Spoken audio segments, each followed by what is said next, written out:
All right, the next one I want to talk about, and I want to play a clip from you. This is a little bit longer in length. This is the hate crimes legislation.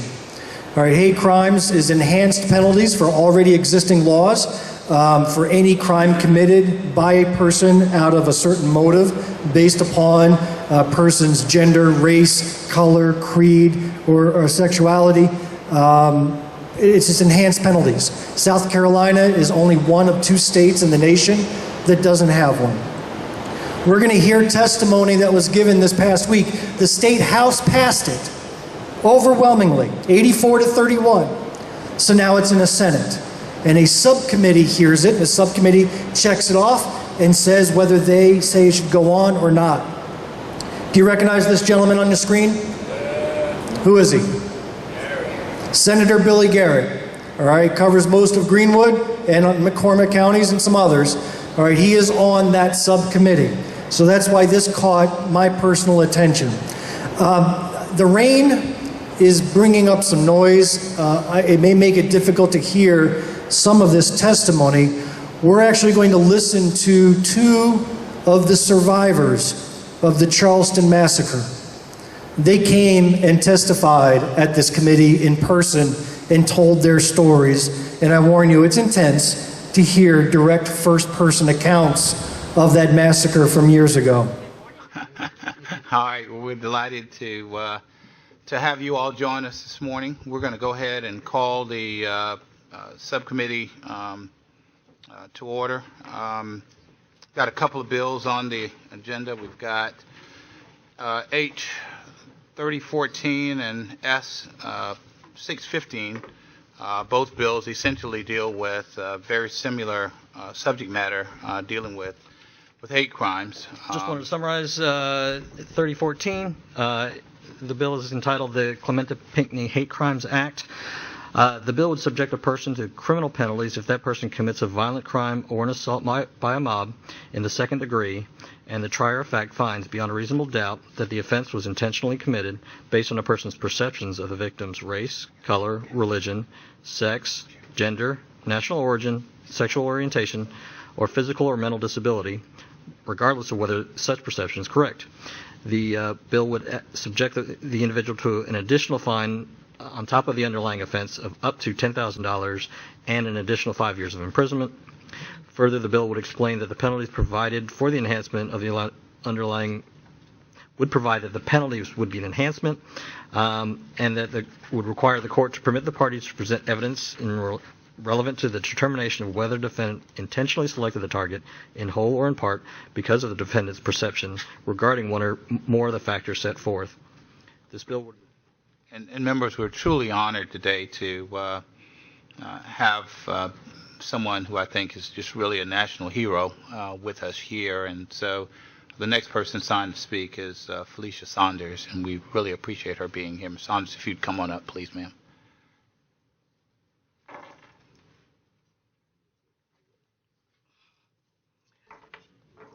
A life is not important, except an impact it has on other lives. June 17, 2015, my son stood right outside of Emanuel AME door and sent that quote out to all social medias that he had on his phone.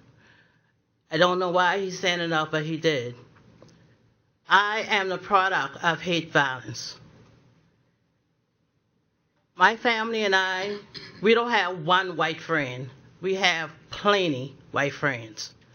I don't know why I was chosen to be a product of hate, because I've never seen that. I've never had to live that. And I hate that I'm going through it now. I sat with my son, who got killed, 26 years old, college grad, loved the Lord, loved church, loved people. I sat with my son on one side of me, my aunt on the other side of me. When 77 bullets flew through Emanuel AME Fellowship Hall, I held my granddaughter under my body so tight that I actually thought I suffocated her.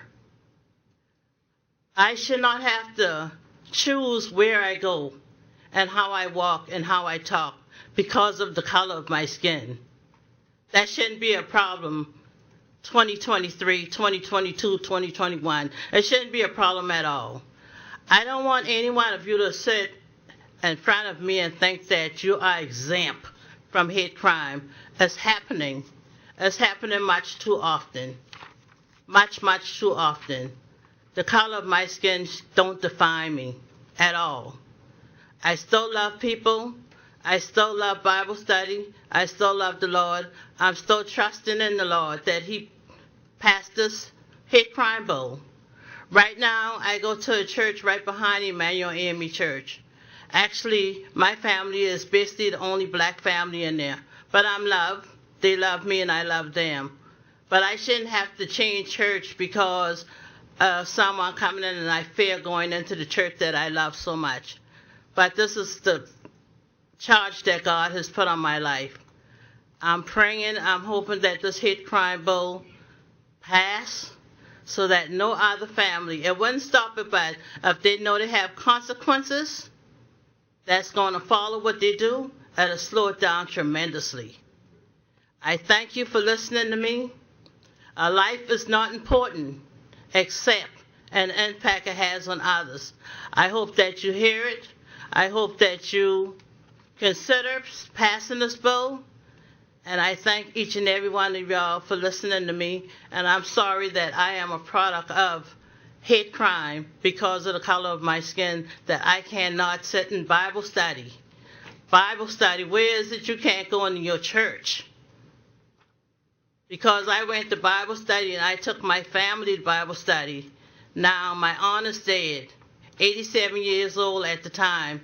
My son, 26 years old with a bright future, 1 week from going to Full Sail University to grad school. The saddest thing I had to do when they called, asked where he was, to let him know that he's dead from going to Bible study. Thank you.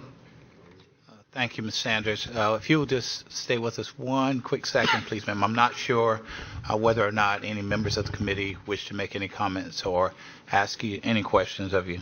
So I'll yield to the committee at this time. Senator from Orangeburg. Thank you for taking time out to come and share with us. It's so important that we not forget, and you being here is extremely important to us. Thank you. Thank you, Ms. Sanders. Ms. Polly? And while you're coming up, we just want you to know how honored we are to have you to come and to share with this committee whatever you'd like for us to receive. Good morning. Thank you for having me here. I'm like Martin. We all came over on different ships, but we're all in the same boat now. South Carolina and Wisconsin are the only two in this country with no hate crime, and I wonder why. I think if you had gone through maybe what we went through, first I need to tell you a little about the people that was in that room with us. You had 5 pastors, 3 doctoral students, the 3 men graduated from Allen University, Tawanza, Reverend Simmons, and Reverend Pinckney. The 5. Take your time. Susie Jackson, the oldest member in there, had 11 bullets in her when he finished shooting. There were 77 bullets in the room. Every person in there had at least 7 or 8 bullets in them when he finished. Reverend Pinckney had the less because he shot him first. So I don't think anyone should have to go through that. And we're living around, I think last I checked, 84 militia groups, hate groups in South Carolina. We need a law that will address all these issues. We should never have to go to church and go through what we went through. Dylan talked to me specifically. He told me, shut up. He asked me, did I shoot you? And I said, no. He said, I'm not going to. I'm going to leave you here to tell the story. I knew where you were all the time. I could hear you praying. But Tawanza took the attention off of us. And I think that's why we're living today. I think if we had a better law, it wouldn't allow these people to do the things they do. The lady shot up in school just Monday. 6 people dead. 3 children, 3 adults. 2 AK-47, not 1, 2. Shouldn't be allowed. This is a great country. South Carolina is a great state. So we should act like we're a great state. Thank you for listening to me. And please consider the hate crime. Please pass it. We're only 2 in the country. Thank you. Well, Ms. Polly, thank you. And we appreciate everybody who has come here today and have shared with us. But there's just something extremely special about you and Felicia, and the love that so many of us have for you all. Senator from Orangeburg. Not on this issue, but is that the last person that signed up? Yes, sir, it is. Well, Mr. Chairman, I would like to make a motion that we give a favorable report to both bills, advance them both to the full committee, so that the full committee would have the opportunity to vote on these. So that would be a request, a unanimous consent, that we just vote favorably on both bills. Any objections? Okay. All right, Well, sir. I would first move that we give favorable report to House Bill 3014. Is there a second? I'll second it. All in favor of favorable report on House Bill H 3014, please acknowledge by raising your right hand. 3, and I have Senator Sinn's proxy, so that would be 4 in favor. All opposed? And 1 opposed. All right. All opposed? And 1 opposed. I thank you for listening to me. Life is not important except an impact it has on others. I hope that you hear it.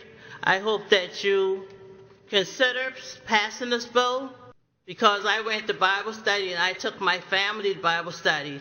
Now my aunt is dead, 87 years old at the time. My son, 26 years old with a bright future, 1 week from going to Full Sail University to grad school. The saddest thing I had to do when they called, asked where he was, to let him know that he's dead from going to Bible study.